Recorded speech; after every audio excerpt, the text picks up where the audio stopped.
This week's Bible study on Zoom on Thursday focuses on the 9th commandment, thou shalt not bear false witness against their neighbour. If we fast forward to the New Testament and we recall the words of Pilate when he asked the question, what is truth? That question which he asked wasn't really one of serious philosophical inquiry.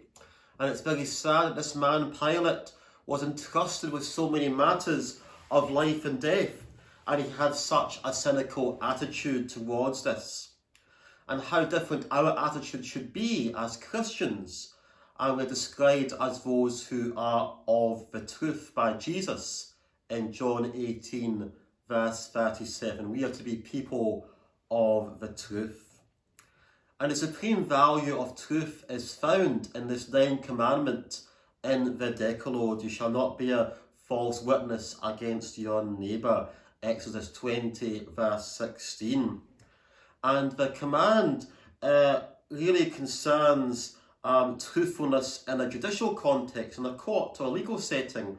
That's really what it's aimed at.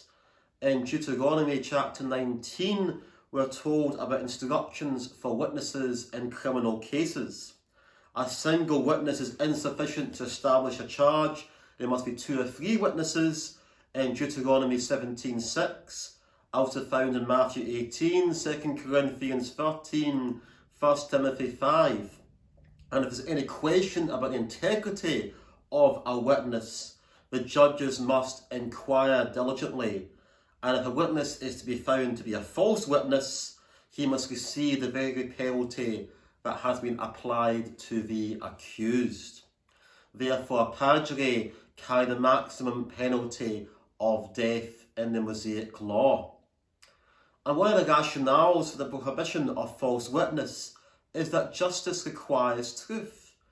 If justice is to be upheld in a court of law, all the relevant facts must be presented, must be made known, and requires witnesses to speak the truth, the whole truth, and nothing but the truth.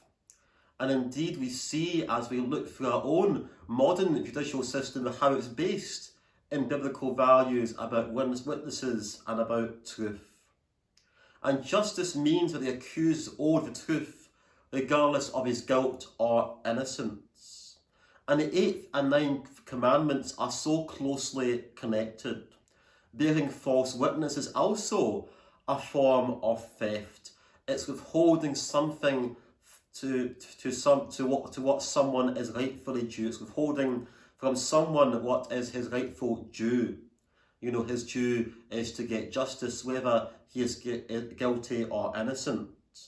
And a similar principle applies to defamation. To harm someone's good name is to steal a precious possession. In Proverbs 22 and Ecclesiastes 7. And as we know, this 9th commandment is not just restricted to the court and legal process.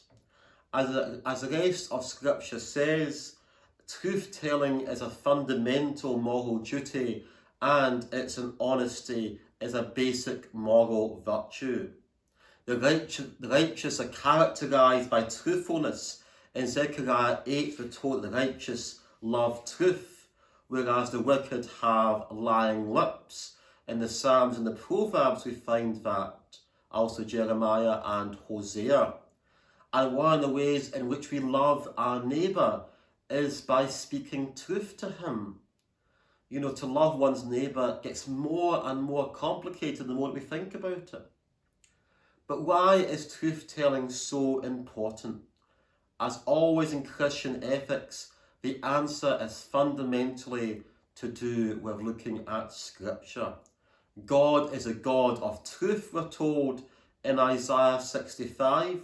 Truthfulness is an essential attribute of God and His Word in John chapter 4, 14, 15, 16, 17.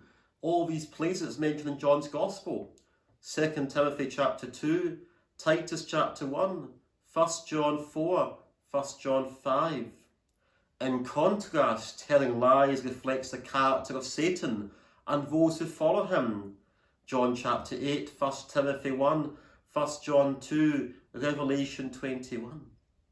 And as we are created in the image of God, designed to reflect his character, we should speak the truth just as God speaks the truth.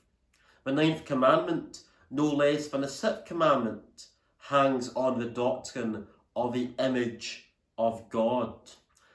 You probably know as well, but I know quite a few people, and they tell so many lies. They also tell some truths too, but it's so difficult in these people to tell what's exactly true and what's exactly they're saying is false or made up, or things they're saying to make them look better. And you know, that's why truth telling is so important, because we're supposed to have integrity and we're supposed to carry and bear the image of God. And although most of the 10 commandments are stated in negative form, you shall not, each has a positive as well as a negative implication. Each entitles a do as well as a don't. Keeping the 9th commandment is not just a case of we tell children don't tell lies. It's not about just avoiding false statements. If we look at the Westminster Shorter Catechism, and we look at question 77, what is required in the 9th commandment? We're told the answer. The 9th commandment requires the maintaining and promoting of truth between man and man, and of our own and our neighbour's good name, especially in witness bearing. I'll repeat that again. The 9th commandment requires the maintaining and promoting of truth between man and man, and of our own and our neighbour's good name, especially in witness bearing. This is something that's not just a don't tell lies, but it tells us to promote truth in all our dealings with others. And promoting the truth involves more than just making true statements. It's quite possible to mislead without stating a single falsehood. If I were to write a report on someone that emphasised their flaws and failings without looking at their points of value or virtue, every statement in this report might well be true, but taken as a whole, it would not promote the truth. You know, so often we look to people's faults. We often judge them on things they did wrong, and we often ask cynical questions of them, but we don't actually look and affirm what is good and well. I was looking to buy some clothes online yesterday, and on the Facebook page and the comments, there were all these things about how bad the retailer is and nothing about how good this retailer is. But promoting the truth means giving an overall fair and accurate depiction of the way things really are, even though that goes against our interests. I remember somebody told me something that was partially true, and I said, well, actually, that's not right. And he says, well, I don't like such and such, that's how I'm saying it. But I said, that's not fair. We should speak the truth with exactness, not just relying on vagueness, ambiguity. You know, the truth is something that should be promoted. Promoting truth and loving truth, not merely for its own sake or to promote somebody else, but out of a sincere love for God and neighbour and for truth to prevail. We of course live in a day when public figures are at an all-time low, when people don't trust those who are in authority. It's so difficult to know in the papers and on the television what is true and what is not true. There is so much spin, and indeed we just don't know what is truth anymore. As we discovered last Sunday evening, you know, truth is something that is very subjective to postmodern man and woman. But we are, as Christians, we are to be set apart from the surrounding culture as people who are marked by honesty, integrity and fidelity. We are to be people of our word precisely because we are people of God's word. What is truth is an important philosophical question, Pilate's cynicism notwithstanding. But an even more important question can be, who is truth? The man who stood before Pilate has already given his answer in John 14:6.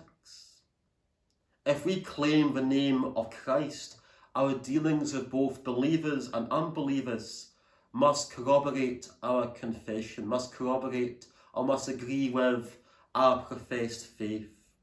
Only if we're known for bearing truth witnesses, we can faithfully bear witness to the truth.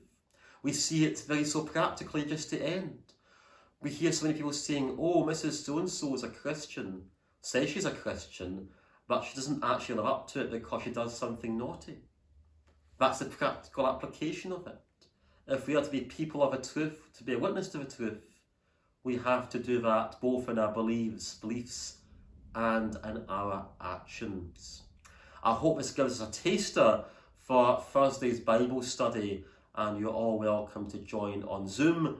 But even if you're unable to do so, I hope this gives us a wee taster of what you might want to think about in your own time. What is truth? Thou shalt not bear false witness against your neighbour.